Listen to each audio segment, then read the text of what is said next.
Seja muito bem-vindo ao 2D do Teologia, eu sou Iago Martins, você está no meu escritório e hoje eu quero falar sobre música secular na igreja. Pode parecer um tema muito batido para algumas pessoas, pode ser um tema já antigo pra gente que tá aí nessas tretas de internet já há muito tempo, mas eu percebi que esse é um tema muito mais urgente e atual do que parece. Me pediram várias vezes para comentar mais um dos casos que pipocam todo ano de alguma igreja famosa ou de algum grupo de louvor relevante tocando músicas seculares em algum culto. E eu não tava muito empolgado pra conversar sobre esse tipo de coisa, porque eu já falo sobre isso há muito tempo. Um dos meus primeiros vídeos no YouTube se chamava Os Dois Muros da Música Gospel. Eu falava justamente sobre esse problema. Eu vou voltar um pouco sobre esse tema nesse vídeo aqui. Em uma das minhas primeiras incursões ministeriais, foi um ministério chamado Cante as Escrituras, que possuía polos pelo Brasil inteiro, onde a gente ia em shows evangélicos distribuir panfleto. E os panfletos tinham um manifesto sobre o problema da música gospel no Brasil e a necessidade de um retorno tanto às escrituras quanto à obra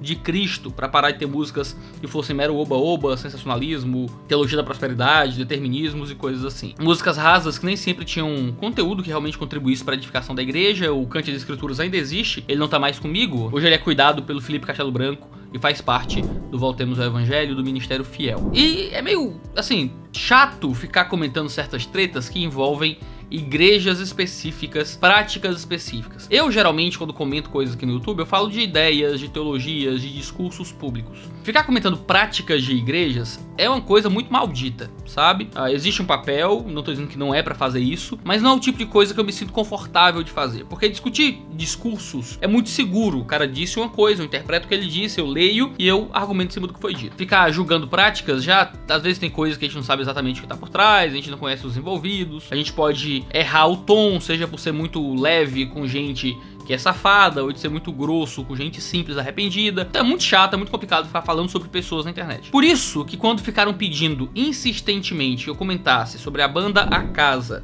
da igreja de mesmo nome, que tocou Black Eyed Peas num culto recentemente, eu disse, gente, mas esse assunto já deu, não deu? E vem, comentar sobre a igreja A Casa é uma coisa muito triste, é uma igreja envolta em muitas polêmicas. O Davi Passamani, ano passado, tava aí envolto em todas as denúncias de importunação sexual. Ele confessa que traiu a esposa e tal, e ainda é pastor da igreja do mesmo jeito. Sim, pra mim, isso é uma coisa muito séria, certo? Uma coisa muito séria, mas não é o assunto. Eu já falei sobre o que eu penso acerca de igrejas, de pastores com esse tipo de conduta no vídeo que eu comento sobre a live do Anderson Silva. Pra mim é absurdo que um pastor que tenha vivido esse tipo de comportamento continue como pastor de uma igreja. A Bíblia fala que ele tem que ser exemplo de cuidado com sua casa, o homem de uma só mulher. Um pastor que recentemente é acusado pelo Ministério Público de importunação sexual e de que confessa uma vida sexual errada, ele não devia estar pastoreando a mesma igreja no ano seguinte. Os homens precisam de cuidado com o próprio coração. Pra mim isso é uma evidência de algo muito negativo. Mas eu não tô aqui pra ficar com fofoca gospel, a igreja ela sabe o que faz, eu tenho minhas opiniões, quem me perguntar eu dou. Esse canal aqui não é pra isso, esse canal aqui é pra discutir teologia. Então eu não vou comentar sobre a igreja A Casa, tá ligado?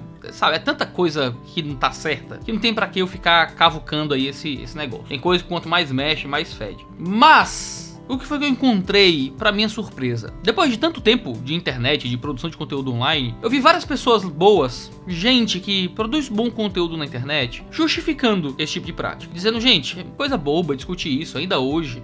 Questão de música secular ou música gospel, isso é besteira, não tem problema. Graça comum, Deus fala através da música secular também, aspectos criacionais, e uma pulga ficou atrás aqui da minha orelha. Porque esse tipo de argumento, que era muito comum 7 anos atrás no YouTube, tinha sumido na minha perspectiva, sabe? Mas meio que se tornou um pouco mais frequente em ambientes mesmo de bons teólogos produzindo conteúdo pra internet. E isso me fez imaginar que talvez fosse bom usar essa questão da igreja A Casa pra construir uma visão um pouco mais madura, num vídeo curto, obviamente, sobre liturgia, sobre culto, sobre música na igreja. Deixa eu começar falando que eu não tenho nenhum problema com música secular, tá bom? Eu tenho um vídeo aqui no canal sobre música do mundo, e meu argumento é muito simples: cristãos podem consumir conteúdo não religioso. Música secular, filme, cinema, esportes, artes, poesia, literatura, tudo isso vem da mão de Deus e é um presente do Senhor para nós. Eu escuto Black Eyed Peas na minha casa, eu não tenho nenhum problema com isso. Eu ouço as letras, eu seleciono aquilo que me parece bom, que canta coisas boas e justas e honestas, e eu recebo isso como presente de Deus para minha vida privada. Se você quiser uma longa argumentação explicando por que música secular não é pecado, não é um problema, tem um vídeo inteiro aqui no canal, acho que tem uns meia hora, 40 minutos, só explicando isso com cuidado. Então, você pode ir lá e a gente pula essa fase da argumentação. Música secular não é pecado, não tem problema. A gente precisa realmente vencer esse muro, certo? O muro do secular e do sagrado, de que existem músicas sagradas que a gente pode ouvir, músicas sacras, músicas gospels, é o nome que se dá hoje em dia, e existem músicas que são do mundo, são do diabo, e a gente não pode ouvi-las. E veja, esse muro tem que cair, esse é um muro de separação que não faz nenhum sentido. Nosso muro de separação para o nosso consumo pessoal precisa ser aquilo que é bom e aquilo que é mal, aquilo que é justo e honesto e aquilo que é injusto e desonesto, aquilo que é moral e aquilo que é imoral. Existem músicas que recebem o selo de gospel que são erradas, mas músicas imorais, indecentes, porque pregam mentiras sobre o nosso Senhor Jesus. Por outro lado, existem músicas que não recebem o selo de gospel, são músicas feitas até por gente ímpia, mas que cantam coisas boas, belas e bonitas, e que provém do aspecto da criação que está contido em todo homem ainda. Todo homem, mesmo ímpio, é criado à imagem de Deus e ainda pode produzir coisas que refletem essa imagem do divino e esse sopro de vida do próprio Deus que recebeu no coração. Eu não tenho nenhum problema com isso. Qual é o meu problema? É outro muro que as pessoas derrubaram junto com a derrubada desse muro de sagrado e secular. É o muro do congregacional e do não congregacional. Deixa eu falar, o que é o culto? O culto não é uma reunião de amigos. O culto não é um clube, o culto não é uma sessão de uma cerimônia, do que quer que seja. Um culto é um momento comunitário, corporativo, onde os salvos, onde os crentes vão como comunidade encontrar o seu Deus. Eu posso encontrar Deus na minha casa, eu posso encontrar Deus no meu carro, eu não posso encontrar Deus com o povo de Deus sozinho na minha casa. Nós somos igreja como comunidade, como corpo. Existe um ajuntamento, existe uma reunião, existe uma congregação. O culto, então, é um momento de reunião onde o povo de Deus juntos se reúne com Deus. E o culto tem suas características. Existe um debate muito intenso dentro da eclesiologia, a doutrina do estudo do culto e da igreja, que fala de um princípio regulador do culto e de um princípio normativo do culto. O princípio regulador do culto é muito famoso em ambientes reformados mais estritos ou presbiterianos mais tradicionais, de que só podemos fazer no culto aquilo que a Bíblia expressamente ordena. Ou seja, nós somos limitados àquilo que é expressamente ordenado na palavra de Deus. Não podemos fazer nada que não esteja expressamente dito lá. Então é pregação da palavra, louvores, ofertas, orações, leituras públicas, aquilo que está descrito no Novo Testamento como parte do culto. Por outro lado, tem o pessoal do princípio normativo, é a ideia de que nós cultuamos, nós não somos totalmente limitados às ordens diretas do Novo Testamento, mas nós temos uma normalização, uma normatização do culto do Novo Testamento para que ele seja mais ou menos aquilo que está expresso nas páginas do livro santo. Então a gente não estaria limitado em termos de elementos apenas àquilo, mas nós temos que deixar o nosso culto mais ou menos aquilo que a gente encontra no Novo Testamento. Ninguém pode inventar, o culto hoje vai ser um sarau com capoeira e artesanato, a gente vai e faz uns artesanato e volta pra casa e foi o culto. Isso não existe. O culto hoje vai ser do cinema, a gente vai assistir um filme da Marvel e volta pra casa e foi um culto. Não é. O culto, ele é relacionado àquilo que aparece no Novo Testamento. A gente pode lidar ali com a questão envolvendo elementos, teatro, até mesmo questões que podem envolver dança, que aí já é um debate um pouco mais intrincado. Até mesmo avisos, né? Igrejas de princípio regulador, algumas delas acreditam que não pode dar aviso no culto. Então os avisos são dados antes do culto começar ou depois que o culto acaba. Igrejas de princípio normativo não teriam um problema muito sério com isso. Agora, por mais que os debates sejam intensos aí entre os lados da eclesiologia, em uma coisa nós podemos concordar. O culto é limitado aos princípios do Novo Testamento. Existe uma limitação no culto. O culto não pode ser tudo aquilo que a gente quiser que seja culto. O culto é aquilo que o Novo Testamento chama de culto. E o culto possui aquelas características fundamentais. É o povo de Deus reunido, estar reunido é parte do culto. Eles são reunidos em torno da pessoa do Senhor Jesus, em suas várias manifestações. Então a gente se reúne em torno da mesa da comunhão, a gente se reúne em torno dos louvores que são cantados a Ele, a gente se reúne em torno da palavra dele que é pregada, a gente se reúne em torno do encorajamento e da exortação mútua que se dão nos momentos de reunião da igreja. Então o culto é sobre o Senhor Jesus e aquilo que o Senhor Jesus faz para com o seu povo, aquilo que o seu povo entrega ao seu Deus. E aí que começa a morar o grande problema. Existem coisas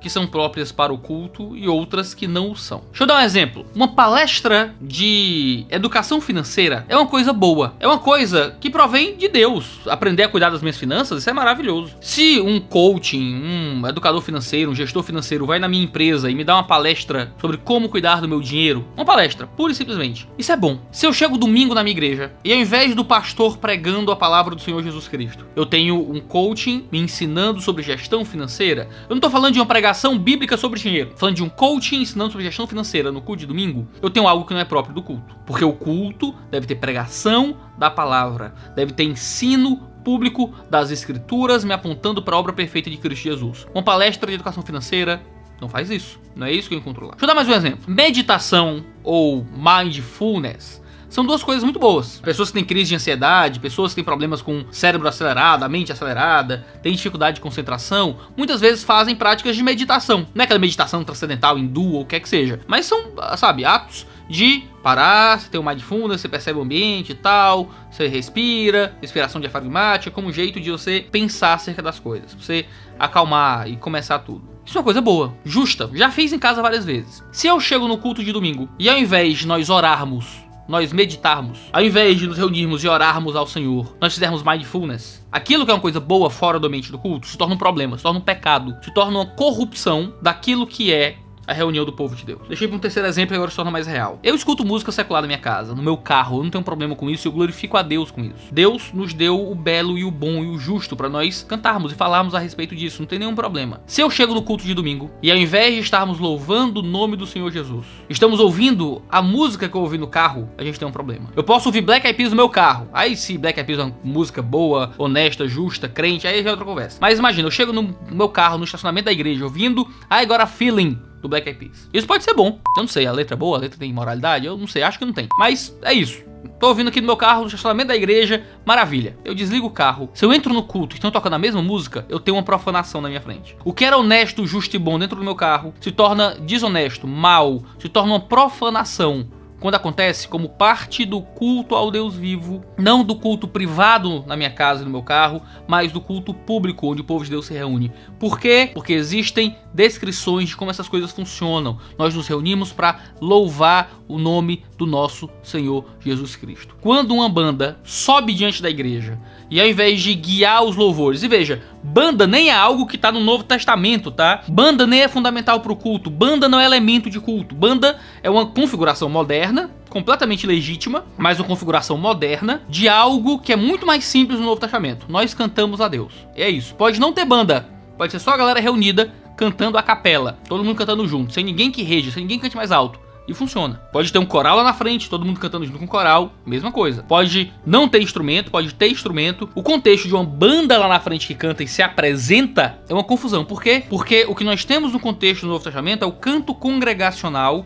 como parte do mandamento. Quando a gente lê Colossenses 3,16, diz para nós exortarmos e ensinarmos uns aos outros cantando a Deus. Efésios 5 diz a mesma coisa, nós falamos uns aos outros com salmos, hinos e cântico espiritual, cantando a Deus com graça no coração. Ou seja, nós nos comunicamos, ensinamos uns aos outros através daquilo que cantamos para Deus. Porque a igreja está cantando. Porque a igreja está sendo um instrumento de canto. Se você é de uma igreja em que você entende que o momento de louvor é a apresentação de uma banda, você já não entendeu o que é esse momento. Você não está indo para ouvir a banda cantar, você não está indo para receber um sentimento físico e gritar uhul e botar os braços para cima enquanto uma banda canta. Você está lá para cantar. Então, um culto não é um show onde você responde a algo que lhe é dado. O culto é um ambiente de louvor a Deus onde nós, como comunidade, cantamos ao Senhor. Ah, Iago, então não pode ter banda? Pode. A banda só precisa ser um instrumento para que a igreja cante. Se a banda é um instrumento para que a igreja responda vigorosamente, celebrando aquilo que está sendo cantado, então há um elemento de culto perdido aí,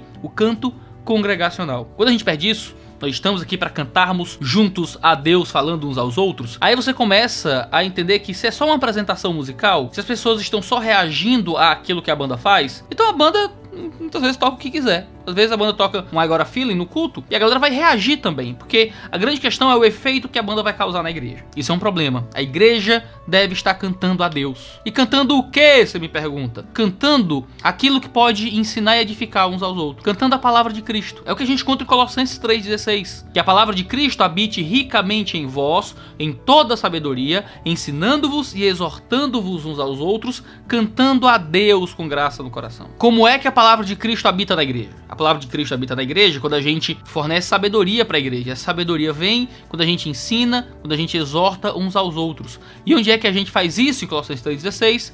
Cantando a Deus. Ou seja, quando cantamos a Deus, a função principal do louvor na igreja congregacional é cantar e louvar o nome de Deus. Você olha o livro dos Salmos e você tem um livro sobre os atributos de Deus. onde Deus está todo o tempo sendo exposto, manifesto. A gente canta a Deus sobre quem Ele é e suas obras e seus atributos. Eu não vou pro culto para cantar uma música legal, para curtir a vibe. Eu vou pro culto para cantar ao meu Deus e elogiar o seu nome. A palavra louvor significa elogio. Então eu vou pra igreja para elogiar a Deus através de canções. São músicas em homenagem ao Senhor. O que uma música secular não faz, o que I Got a Feeling não faz, o que Coldplay não faz. Então eu tô junto para cantar a Deus como comunidade. Eu canto o quê? Algo que exorta e algo que ensina. I Got a Feeling não exorta, I Got a Feeling não ensina. Coldplay não está exortando e ensinando para que cristãos recebam sabedoria, para que a palavra de Cristo habite ricamente na igreja. Ou seja, a música na igreja precisa ser uma música que sim tem seu aspecto vertical, onde eu tô cantando a Deus e louvando o nome do Senhor, a sua principal função, o que a música secular não faz. Eu não estou louvando o nome de Deus diretamente,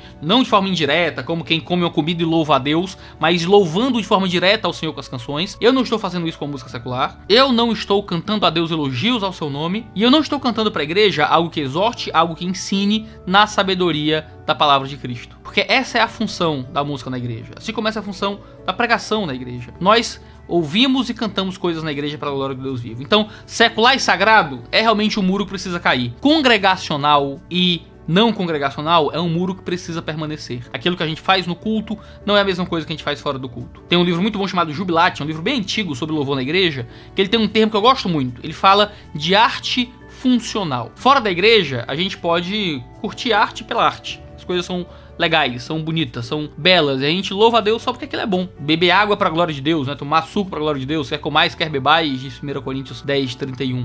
Agora, se eu simplesmente sento na igreja, como, bebo e vou embora, sem pregação da palavra, sem exortação, sem louvor, sem oração, eu não fui pra um culto, eu fui pra um almoço. Ainda que eu possa glorificar a Deus almoçando, aquilo não é o que acontece no culto. Não é pra isso que o culto serve. O culto é para um momento de oração direta. A arte no culto é funcional. Ministros de louvor precisam estar pensando como eu estou apontando as pessoas para a obra de Jesus Cristo através dessa música. Como eu estou concedendo conteúdo da palavra através dessas canções. Como eu estou guiando o povo que está aqui em adoração para que eles cantem e eles ouçam as vozes deles cantando uns aos outros e não simplesmente vejam a apresentação de uma banda. Tudo isso é fundamental para a gente discutir sobre culto na igreja. Então, sempre que uma banda aparece por aí cantando música secular no culto, a grande questão que tem que ser considerada é que isso não é um momento direto de louvor ao nome de Deus como cabe às canções cantadas no culto público. Isso não é conteúdo de exortação e de ensino da palavra para a comunidade. Lutero falava que as músicas no culto deveriam ser uma predicatio sonora, uma pregação cantada. Isso não é, em terceiro lugar, algo congregacional, não é o povo de Deus cantando ao povo de Deus as belezas de Deus. Então tem uma série de problemas relacionados a uma banda cantar músicas seculares no culto da igreja.